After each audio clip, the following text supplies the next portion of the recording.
जबरदस्त election campaign में लगे हैं और उसके बाद उन्होंने अगर यह तय किया कि जहां विवेकानंद जी ने ध्यान किया था वहीं जाकर के वो आने वाले 24 घंटे या 36 घंटे के लिए एक मेडिटेशन करें, तो इसमें गुनाह क्या है, इसमें गैर कानूनी क्या है, इसमें आचार संहिता का उल्लंघन कैसे हो सकता है।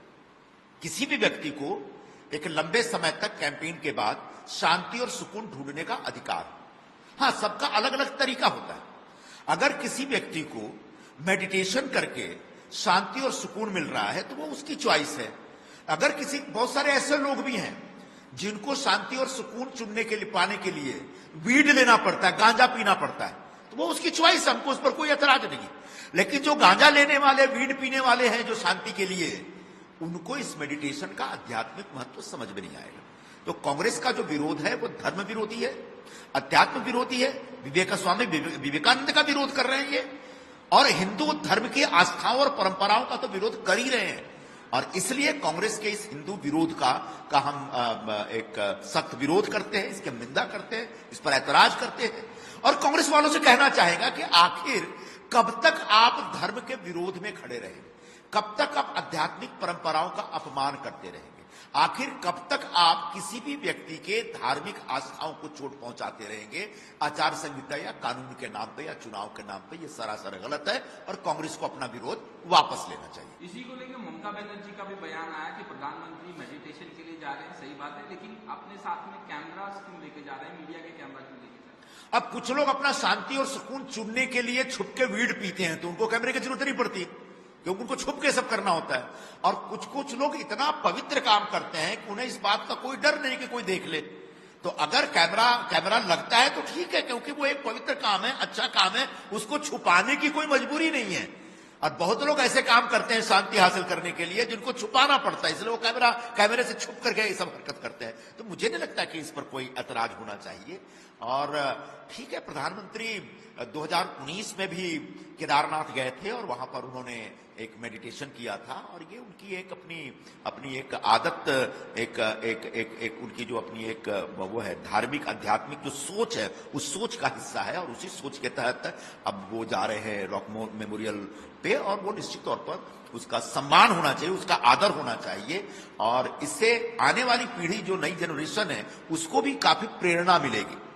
मुख्यमंत्री एकनाथ शिंदे का नोटिस भेजा है, जो खोखे वाली बात होती है वो हमेशा होती है, उसके ऊपर संजय राउत झूठ बोलने के लिए कुख्यात, सामना में गैर जिम्मेदार तरीके से निराधार आरोप लगाने के लिए बदनाम, और महाराष्ट्र के या देश के नेताओं के बारे में गलत सलत बातें करना, किसी भी आधार के, किसी भी तथ्य के लोगों पर आरोप लगाना, इसके लिए वो बहुत दिनों से अपराध करते आए हैं और इसके लिए बहुत बदनाम और कुख्यात किस्म के आदमी हैं। तो उन्होंने सामना में एक आर्टिकल में माननीय मुख्यमंत्री एकनाथ शिंदे के ऊपर जो आरोप लगाया है कि उन्हें बहुत पैसे बांटे, अजीत पवार के उम्मीदवार को हराने के लिए भी पैसे बांटे, ये एकदम निराधार सी बात है, ये तथ्यहीन बात है। और इस पाप के लिए, इस गुनाह के लिए संजय राउत को माफी मांगनी पड़ेगी। मुख्यमंत्री जी ने लीगल नोटिस भेजी, उनको कहा कि 3 दिन के अंदर आपको माफी मांगनी पड़ेगी। 3 दिन में से 1 दिन निकल चुका, अब 48 घंटे हैं। अगर 48 घंटे में उन्हें माफी नहीं मांगी तो लीगल नोटिस के अनुसार उनके खिलाफ सिविल और क्रिमिनल कार्रवाई की जाएगी। मुख्यमंत्री संजय राउत को याद रहना चाहिए कि मुख्यमंत्री का पद एक संवैधानिक पद होता है, उसके बारे में किसी प्रकार का दुष्प्रचार या झूठा प्रचार या बिना आधार का आरोप जो होता है उसको एक संगीन अपराध माना जाता है।